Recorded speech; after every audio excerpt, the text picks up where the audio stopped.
রাধে রাধে, নিতাই গো প্রেমানন্দে, হরি বল হরি বল। তো আজকের আমরা এই ভিডিও থেকে জানবো বরুথিনী একাদশীর ব্রত মাহাত্ম্যের কথা। বৈশাখ মাসের কৃষ্ণপক্ষের একাদশীর নাম হলো বরুথিনী একাদশী। এই একাদশী আমরা কবে পালন করছি? এই একাদশী আমরা পালন করছি 10ই বৈশাখ বৃহস্পতিবার বা 24শে এপ্রিল 2025। এই দিনকে আমরা বরুথিনী একাদশীর ব্রত পালন করব। আর পরের দিনে যে পারণ থাকে, সেই পারণের সঠিক সময়টা হলো 11ই বৈশাখ শুক্রবার বা 25শে এপ্রিল 2025 সকাল 9:30টার মধ্যে আমরা কিন্তু পালন করে নেব। তো আসুন, এই ভবিষ্যৎ পুরাণে এই বরুথিনী একাদশীর ব্রত মাহাত্ম্যের কথা বর্ণনা করা রয়েছে। সেই বরুথিনী একাদশীর ব্রত মাহাত্ম্যটা আমরা একটু শ্রবণ করি। মহারাজ যুধিষ্ঠির ও শ্রীকৃষ্ণের সংবাদের সঙ্গে আমরা জানতে পারি। শ্রীকৃষ্ণ বললেন, হে রাজন, ইহলোক পরলোকে বৈশাখ মাসের কৃষ্ণপক্ষে একাদশী বরুথিনীর নামে বিখ্যাত রয়েছে। এই ব্রত পালনে সর্বদা সুখ লাভ হয় এবং পাপ ক্ষয় হয়, সৌভাগ্য প্রাপ্তি ঘটে।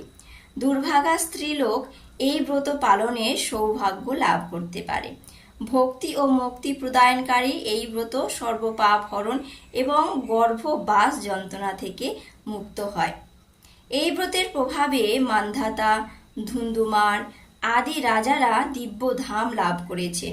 এমনকি মহাদেব শিবও স্বয়ং এই ব্রত পালন করেছিলেন। 10,000 বৎসর তপস্যার ফল কেবলমাত্র এই বরুথিনী একাদশীর ফলে লাভ হয়ে থাকে। যে শ্রদ্ধাবান ব্যক্তি এই ব্রত পালন করেন, তিনি ইহলোক ও পরলোকে সমস্ত প্রকার বাঞ্ছিত ফল লাভ করে থাকেন। তারপরে ভগবান বলছেন, হে নৃপশ্রেষ্ঠ, অশ্বদান অপেক্ষা গজদান শ্রেষ্ঠ। গজদান থেকে ভূমিদান, তার থেকে তিলদান, তিলদান থেকে স্বর্ণদান, তার থেকে অপেক্ষা অন্নদান। অন্নদানের মতো সর্বশ্রেষ্ঠ দান আর নেই। পিতৃলোক, দেবলোক, মনুষ্যরা অন্নদানের পরিতৃপ্ত হন।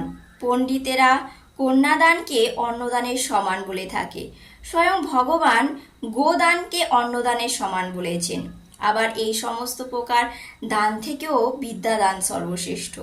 কিন্তু এই বরুথিনীর ব্রত পালনে এই বিদ্যা দানের সমান ফল লাভ হয়ে থাকে।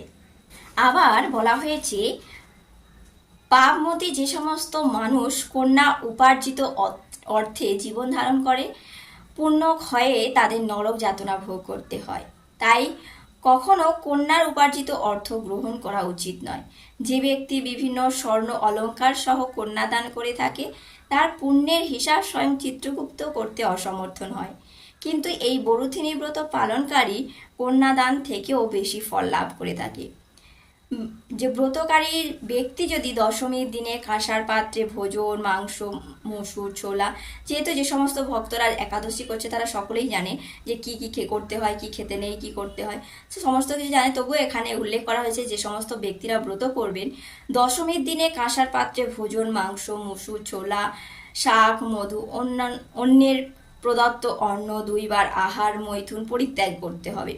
দ্রুত ক্রিয়া, নেশা জাতীয় দ্রব্য, দিবানিদ্রা, পরনিন্দা, পরচর্চা, তারপর চুরি, হিংসা, মৈথুন, ক্রোধ, মিথ্যা বাক্য একাদশীর দিনে বর্জন করতে হবে। কাঁসার পাত্রে মাংস এবং ভোজন, মুসুর, মধু, তেল, মিথ্যা ভাষণ, ব্যায়াম, 2 বার আহার, মৈথুন এসব দ্বাদশীর দিনেও কিন্তু বর্জন রাখতে হবে।